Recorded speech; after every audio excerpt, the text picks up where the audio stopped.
بسم اللہ الرحمن الرحیم۔ السلام علیکم، میں ہوں سلمان حیدر۔ دعا ہے پروردگار سے کہ اس نے آپ کو اور آپ کے اہل خانہ کو اپنی حفظ و امان میں رکھا ہوا۔ مولانا فضل الرحمان صاحب کی لاسٹ وارننگ ڈیفینیٹلی وہ بات کرنی ہے، ایک وزیر اعلیٰ کے اوپر ایف آئی آر، اس سے متعلق بات کرنی ہے۔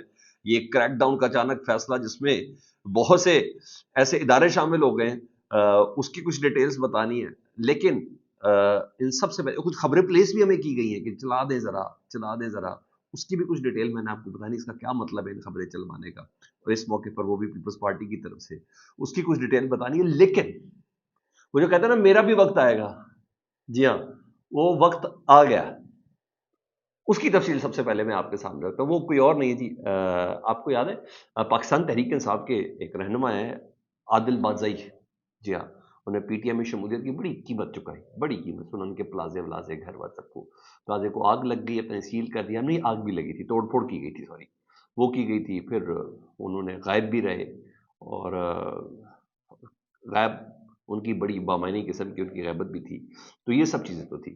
تو الیکشن کمیشن نے ان کو ڈی سیٹ کر دیا تھا، عادل بازئی کو، جیتے ہوئے ہیں پاکستان تحریک انصاف سے، اور انہوں نے ڈی سیٹ کیا تھا الیکشن کمیشن نے، اور کیونکہ انہوں نے نون لیگ کا ساتھ نہیں دیا تھا، آپ کو پتہ دباؤ پریشر، فیصل واڈا والا صاحب نہیں معاملہ تھا، ڈگی کھلے گی بند ہوگی وہ سب چیزیں، تو یہ ڈگی میں سے نہیں نکلے، تو 26ویں آئینی ترمیم پر انہوں نے ووٹ نہیں دیا، اور دیگر چیزوں پر انہوں نے ووٹ نہیں دیا تھا گورنمنٹ کو، تو انہیں ووٹ نہ دینے پر نہ، کیونکہ یہ پی ٹی آئی میں ہی شامل ہے، اور انہوں نے اس سے پہلے ڈکلیریشن بھی دیا تھا، تو لیکن انہیں ڈی سیٹ کیا گیا۔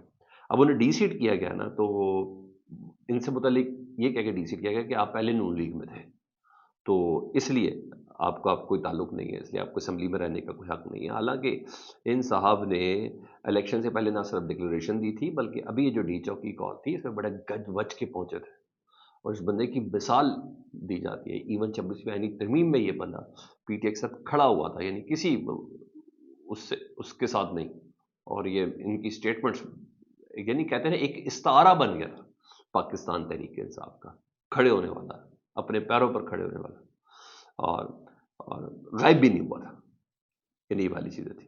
تو بہرحال ان کو اب الیکشن کمیشن نے ظاہری بات ہے ہوائیں جب اس طرف رکھی تو ان کو ڈی سیٹ کر دیا۔ ان کے ڈی سیٹ والے معاملے کے نا عادل بازئی صاحب نے سپریم کورٹ میں چیلنج کر دیا، اور ساتھ ہی درخواست دی کہ میری درخواست کو فوراً سنا جائے کہ مجھے ڈی سیٹ الیکشن کمیشن نے غلط کیا ہے، یہ باقاعدہ طور پر انہوں نے غیر قانونی کام کیا، اور ڈیفینیٹلی ان کو پولیٹیکل سارا ایک پریشر ہے ان کے اوپر، الیکشن کمیشن کے اوپر، جس کی بنا پر یہ کیا گیا۔ تو درخواست جو فوری تھی وہ منظور بھی ہو گئی۔ اب پرسوں یعنی 9 دسمبر کو ان کی درخواست سماعت کے لیے منظور کر لی گئی، اور کون سماعت کر رہا ہے؟ سماعت کر رہے ہیں جسٹس منصور علی شاہ صاحب، جی ہاں، جسٹس منصور علی شاہ صاحب کی سربراہی میں 3 رکنی بینچ اس کی سماعت کر رہا ہے 9 دسمبر کو عادل بازئی کی۔ تو مجھے ایسا لگتا ہے کہ جسٹس منصور علی شاہ صاحب کو اب موقع مل گیا ہے، اور انہوں نے تو الیکشن کمیشن کو لگانا رگڑا، آلریڈی مخصوص نشستوں کے فیصلے پر الیکشن کمیشن نے عمل نہیں کیا، آلریڈی تشریحات کے باوجود، آلریڈی پوائنٹس کی تشریحات کے باوجود نہیں کیا، تو مجھے لگتا ہے کہ پی ٹی آئی کو یہ نشست الیکشن کمیشن کو دینی پڑنی ہے، میری نظر میں ایسا ہے۔ ادھر جسٹس منصور علی شاہ صاحب کے حوالے سے میں یہ بات ہوئی تو میں 2 خبریں اور مزید آپ کو دے دوں تو جس طریقے سے وہ خط پہ خط لکھ رہے تھے، ایک کے بعد دیگر انہوں نے 2 خط لکھے، چیف الیکشن کمیشن کو لکھا، پھر جوڈیشل کمیشن کو انہوں نے خط لکھا، یہ سب چیزیں آپ کو ڈیٹیل بتا چکی کیوں کیا کیسے لکھا خط، تو ایک ہوا بنا دی گئی تھی کہ بھائی وہ تو ابھی سب تک فرسٹریٹڈ ہو گئے کہ وہ استعفیٰ دے دیں گے۔ تو آج ہمارے دوست ہیں جی عدیل سرفراز، انہوں نے پوچھا ان سے جسٹس منصور علی شاہ صاحب سے کہ سنا ہے کہ آپ استعفیٰ دے رہے ہیں، اور انہوں نے بڑا اعصاب شکن، بلکہ میں کہتا ہوں دندان شکن انہوں نے جواب دیا، اور میں کہہ رہا ہوں سینے پہ مونگ ڈلنے کے لیے کافی ہے اس گورنمنٹ کے اس سیٹ اپ کے لیے، بہت بری خبر ہے ان کے لیے، گورنمنٹ کے لیے۔ تو انہوں نے کہا کہ آپ کیوں میرے ذہن میں ایسے خیالات ڈال رہے ہیں، میں نے تو اپنا کام جاری رکھنا چاہتا ہوں، بھاگنے سے کیا ہوگا، کیا ہوگا بھاگنے سے؟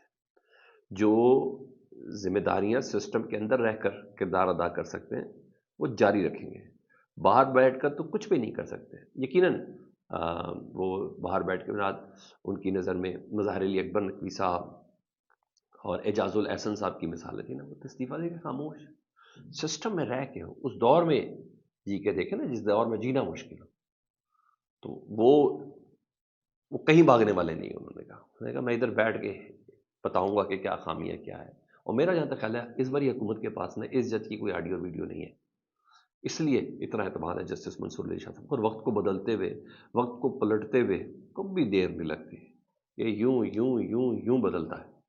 تو منصور علی شاہ صاحب کی جو آئینی 26ویں آئینی ترمیم سے پہلے جو آئینی حیثیت تھی نا، تو پریکٹس اینڈ پروسیجر کمیٹی سے پہلے جو آئینی حیثیت تھی وہ بحال ہونے میں کوئی ایسا دیر بھی نہیں ہے۔ تو انہوں نے کہا استعفیٰ، ان کے کہنے کا مطلب کہ لوزر دیتے ہیں، میں لوزر نہیں ہوں، میں منصور علی شاہ ہوں، میں بھاگ نہیں رہا، میں سسٹم میں رہ کے لڑوں گا۔ یہ چیزیں تھیں، اور میرے خیال میں نے بولا حکومت کے حوالے سے اور موجودہ عدلیہ کے کچھ لوگوں کے حوالے سے یہ بڑی بری خبر ہے، میں نے کہا سینے پہ مونگ دلنے کے لیے کافی ہے یہ خبر۔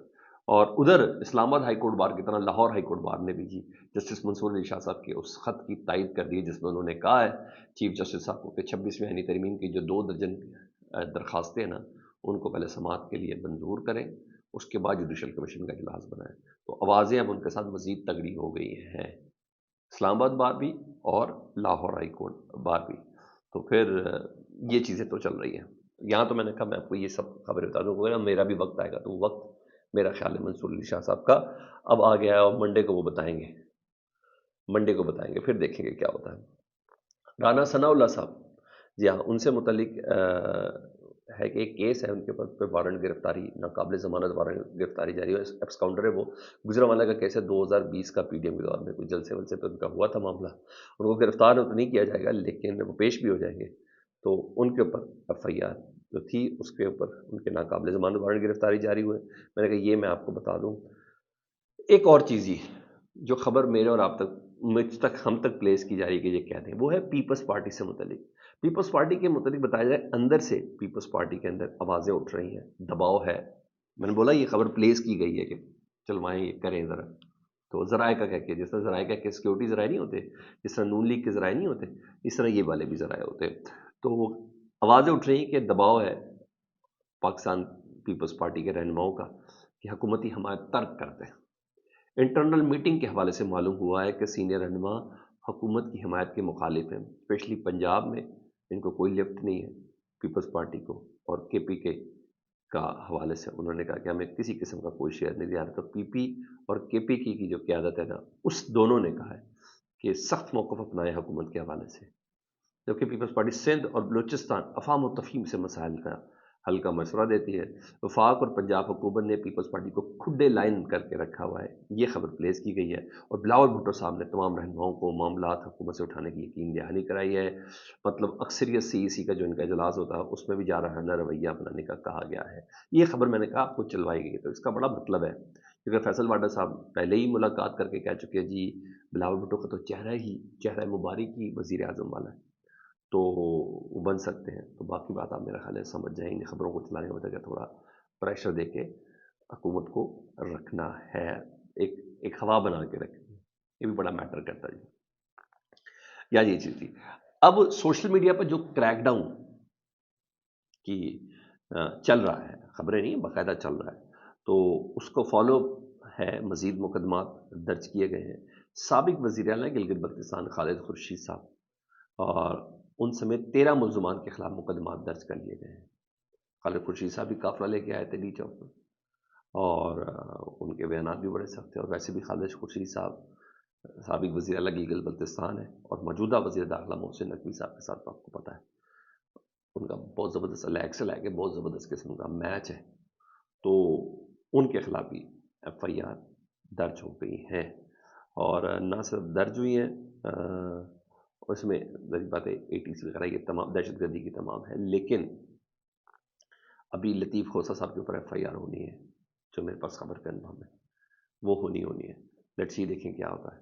ادھر مولانا فضل الرحمان صاحب نے 1 دن کی مہلت دے دی حکومت کو کہ اگر مدارس بل کا مسئلہ حل نہیں کیا، بالکل تاریخ کے حوالے سے جو ان سے وعدے انڈر دا ٹیبل اور کمروں کے اندر خفیہ 1-on-1 ملاقات میں انہوں نے سب کا ذکر کیا اس خطاب میں، جو خطاب میں انہوں نے بتایا کہ مدارس کا مسئلہ حل نہ کیا پھر لائے عمل تیار کریں گے۔